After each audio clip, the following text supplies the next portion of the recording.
Yan ang aming mga alaga mga kapower. Oh, kalapati mga kapower. Alaga ng mama ko.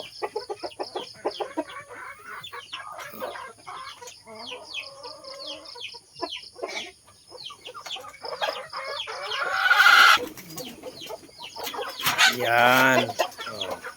Ang ganda talaga dito sa bukid mga kapower. Kung marami kang mga alaga. Maraming mga alagang hayop. Ang ganda talaga dito. Oh, ayan, oh, may manok na kami yung Bisaya. Yan o, ibon o. Yan, ang alaga naming mga ibon. Yan. Pinakain na ng mama ko mga kapower. O yan. O. Nakagulo na. O, ito sa ibaba. Saan naman? O. Kita nyo ito mga kapower. Yan ang mga alaga namin. Hayop. Yan. Nagkagulo silang lahat. Ayan o. Doon o. Pati aso kumain na. O, ayan o. Gutong juga ng aso namin o.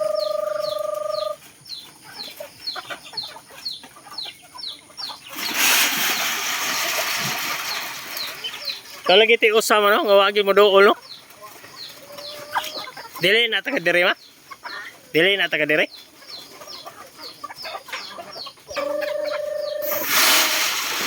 Gamal lagi na yung patil na ito no?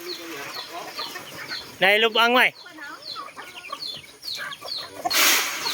Kana, diya dangod.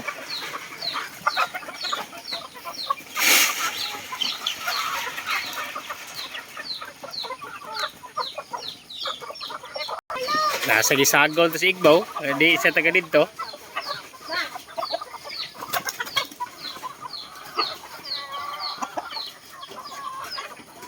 Nanugtok na si Igbaw.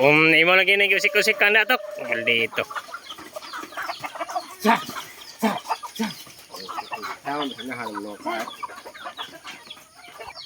Yan, maghuli kami ng manok mga kapower.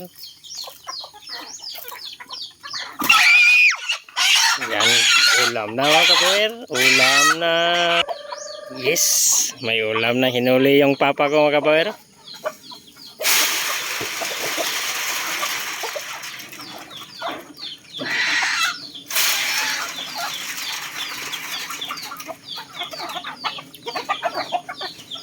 Yan o. Diyan sila pakainin namin mga ibon mga kapower. Yan o, mga manok. Ang sarap talaga mamuhay dito sa bukid. Okay, ablihin mo Inday. Yan, ang aming mga alagang bantris. Hi mga tuktuk. Kumusta po kayo dito? Okay lang ba ang ating mga kalagayan dyan ha? Mga bantrisins. Ayan o. Ito ang buhay namin dito sa Bukirin mga kapower. Ito ang aming lugar sa bukid namin dito sa Cebu mga kapower. May ulam na akong manok. Ayan o. Ito po yung surrounding namin.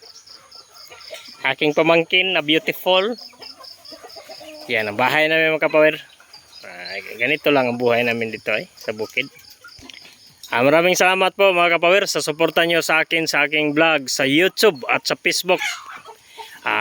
Maraming salamat po sa inyo sa walang sawang suporta sa aking vlog. Thank you so much mga kapower. God bless you ninyong tanan diha mga kapower. Daghang salamat.